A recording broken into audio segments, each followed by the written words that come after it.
dari Indonesia ke Malaysia itu jam 2:30. Setelah urus-urus imigrasi dan ambil koper, kita langsung jalan ke apartemen. Nah, pas di apartemen, anak gue baru ngeh kalau koper dia ketinggalan. It means kita shock semua. Alhamdulillah, thank you banget dapet deh itu koper satu yang ketinggalan. Thank you banget buat Malaysia Airlines. Thank you banget buat staff-staff bandara Malaysia. Gue dipermudah banget. Masa saya tadi ini baru suamiku ambil begini satunya? Masih kita curiga. Ini kan emas, ini kan kalungku kayak begini. Kalau ada barangku di sini kan, kasih saya contohnya, saya kasih begini. Ada gelangku satu hilang. Aduh, parah dah kasus pencurian bikin citra pariwisata Indonesia jadi nggak aman. Aduh bang, kebutuhan lebaran emang banyak ya. Lebaran terparah sepanjang sejarah, sebuah kisah tragis di tanah pariwisata.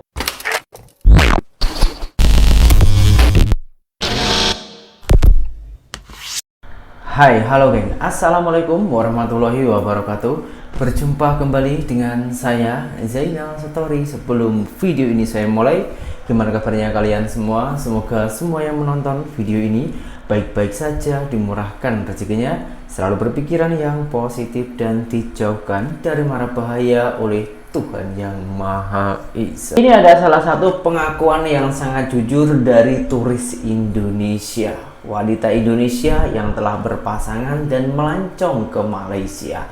Dia mengalami benda ataupun hartanya yang tengah ketinggalan di airport Malaysia ataupun di bandara Malaysia, geng.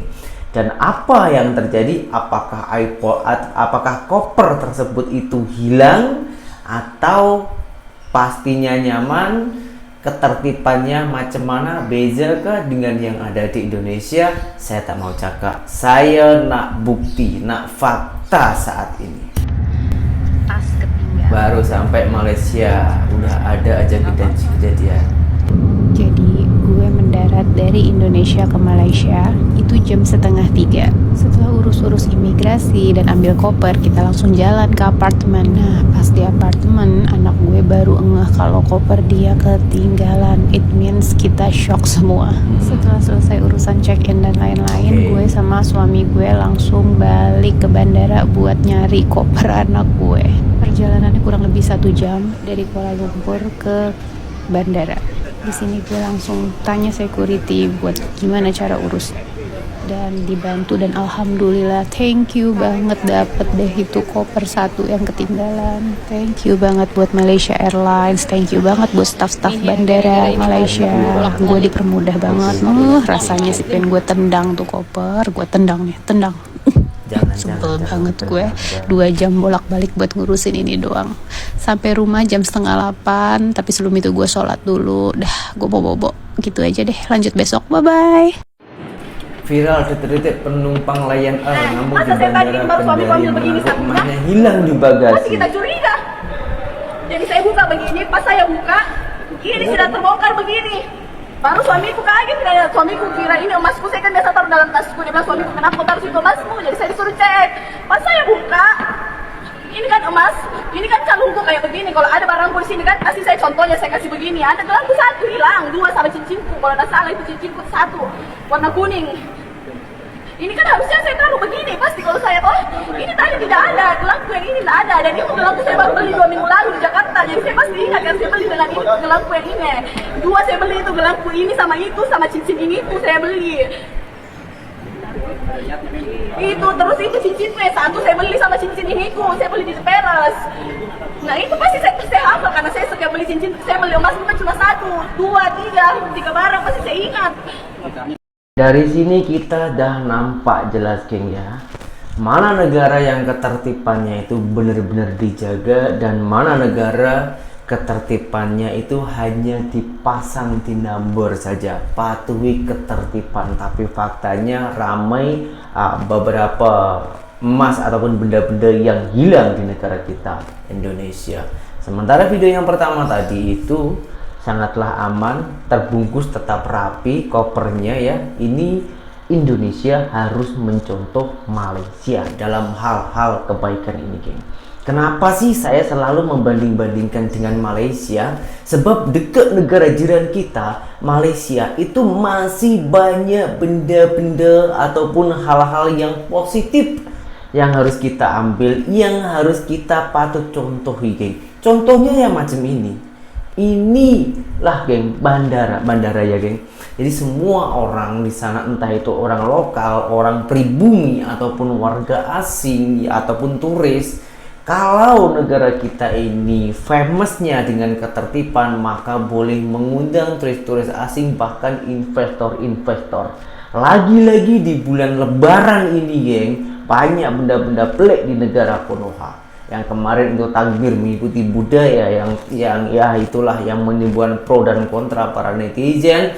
Lepas itu baru-baru ini ada seorang WNA ya kalau Malaysia, warga negara asing dari luar negara sana masuk ke Indonesia untuk menikmati. Dia orang kebetulan itu seorang influencer juga, geng, untuk menikmati keindahan di Indonesia. Tapi apa dah jadi, geng? Kena scam. Ini yang membuat citra wisata Indonesia itu semakin hancur. Aduh, parah dah kasus pencurian bikin citra pariwisata Indonesia jadi nggak aman. Bule asal Rusia ini, guys, kehilangan motor dalam perjalanannya traveling dari Bali ke Danau Toba. Jadi waktu sampai di Palembang, Sumatera Selatan, pria ini lagi istirahat di warung pecel lele sambil dengerin musik tuh pakai headphone. Nggak sadar motornya diambil maling. Lagi ya. Udah gitu, guys, kamera sama drone ikut hilang dibawa kabur tuh maling. Alhasil traveler ini nggak bisa ngelanjutin perjalanannya ke Danau Toba.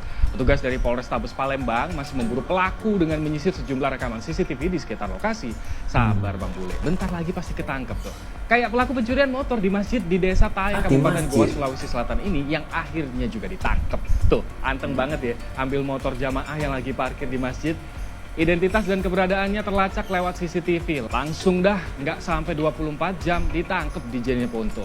Aduh bang, kebutuhan lebaran emang banyak ya. Tapi kalau nyuri begini, ujung-ujungnya kagak bisa lebaran bertahun-tahun.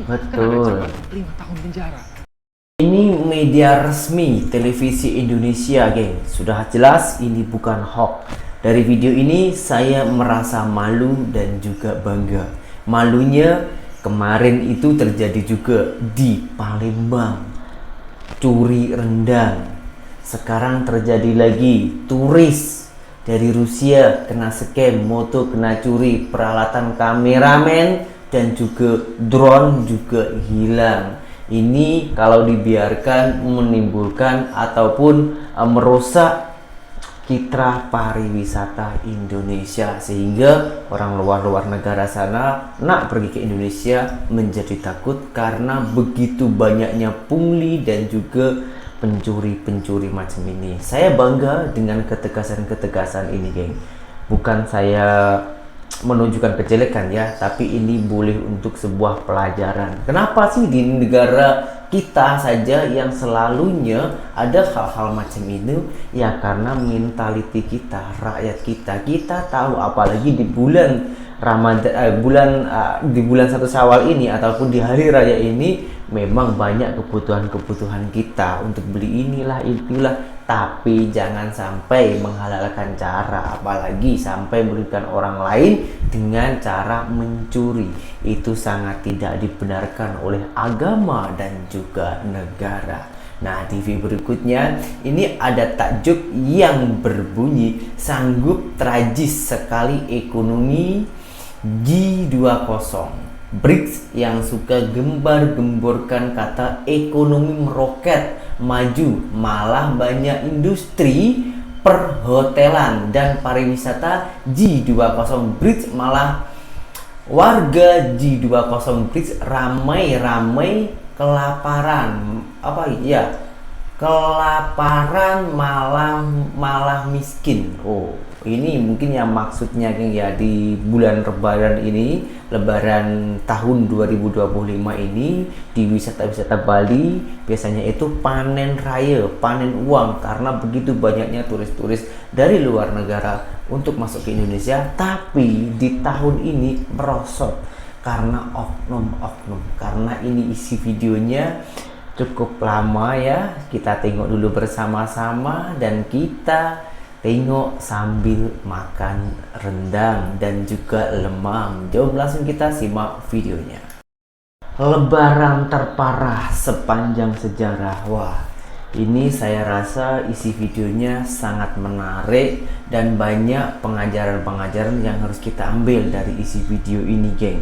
Jadi kita sambil tengok video ini sambil meresapi apa tujuannya dan apa maksud bahkan arti dari video ini, agar kita lebih positif lagi. Alangkah baiknya kita sambil tengok ini sambil makan rendang dan juga lemang. Jom langsung kita simak videonya.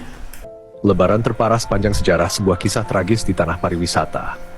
Jadi gini ya bro, gue lagi scroll YouTube terus nemu video dengan judul segede gaban, The Worst Eat in Indonesia's History. Oke. Prabowo failed. Udah kayak breaking news CNN versi warung kopi. Terus thumbnailnya, gila sih, full cast semua presiden Indonesia dari zaman Bung Karno sampai Prabowo. Kelihatan banget, niat banget bikin drama. Tapi begitu gua klik, wah, isinya nyesek cuy. Bukan lebay, tapi realita. Jadi menurut video itu, kondisi lebaran tahun ini bener-bener parah. Bukan karena macet, bukan karena harga sembako naik doang, tapi karena hotel dan sektor pariwisata literally mati suri.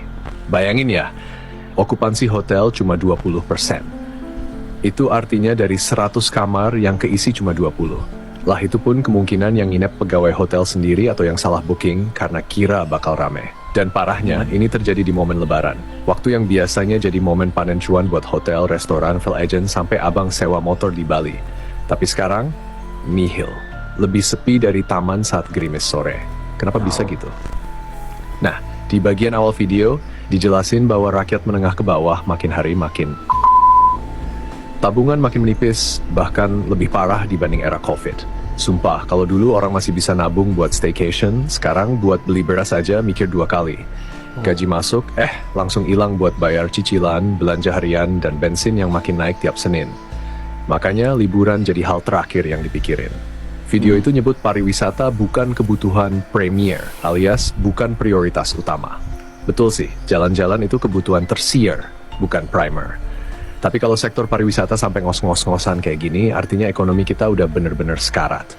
Karena sektor ini nyambung ke banyak hal, dari transportasi, UMKM, hotel, sampai tukang bakso di pinggir pantai.